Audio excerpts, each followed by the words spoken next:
سب سے طاقتور ترین چیز کون سی ہے؟ پیارے آقا مولا صلی اللہ علیہ وسلم نے فرمایا کہ اللہ پاک نے زمین کو پیدا کیا تو زمین تھر تھر کانپنے لگی،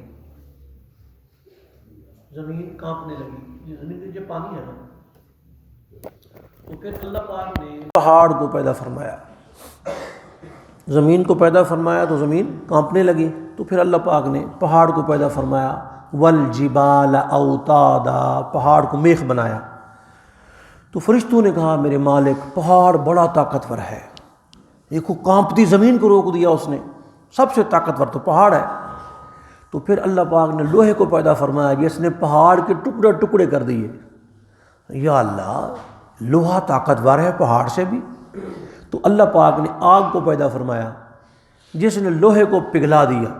انہوں نے کہا مالک آگ طاقتور ہے لوہے سے بھی۔ تو پھر اللہ پاک نے پانی کو پیدا فرمایا جس نے آگ کو بجھا دیا۔ انہوں نے کہا یا اللہ پاک یہ پانی طاقتور ہے۔ پھر اللہ نے ہوا کو پیدا فرمایا جو پانی کے رخ کو موڑ کے لے گئی، ادھر جا رہا ہے ہوا آئی تو ادھر لے گئی۔ انہوں نے کہا میرے مالک یہ ہوا طاقتور ہے؟ فرمایا نہیں، میرے حبیب صلی اللہ علیہ وسلم نے فرما دیجئے مومن جو دائیں ہاتھ سے دے اور دوسرے ہاتھ کو پتہ بھی نہ ہو اس کی طاقت اس سے بھی زیادہ ہے۔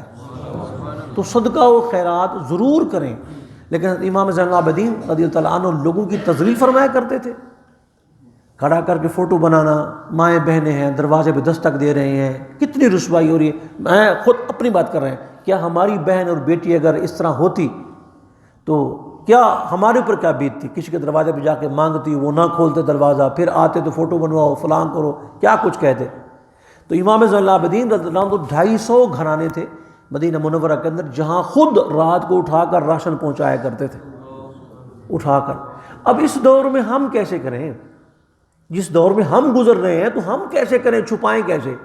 بھائی آپ کا رشتہ دار ہے، بھائی ہے، عزیز ہے، آپ کو پتہ ہے مستحق ہے، جائز کیش ایزی پیسہ یہ آرام سے ہو جاتا ہے، ہر بندے کے پاس تقریباً ہے، آپ اس کو کروا دیں، اپنا نام ہی نہ بتائیں، اللہ کا خیر اس کی ضرورت بھی پوری ہو جائے، اس کی ضرورت بھی پوری ہو جائے اور آپ کا جو صدقہ ہے وہ طاقتور ہو جائے۔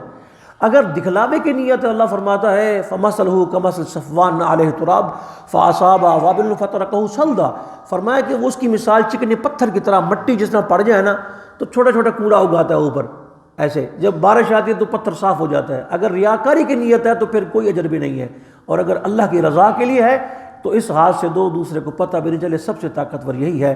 رب العالمین عمل کی توفیق عطا فرمائے۔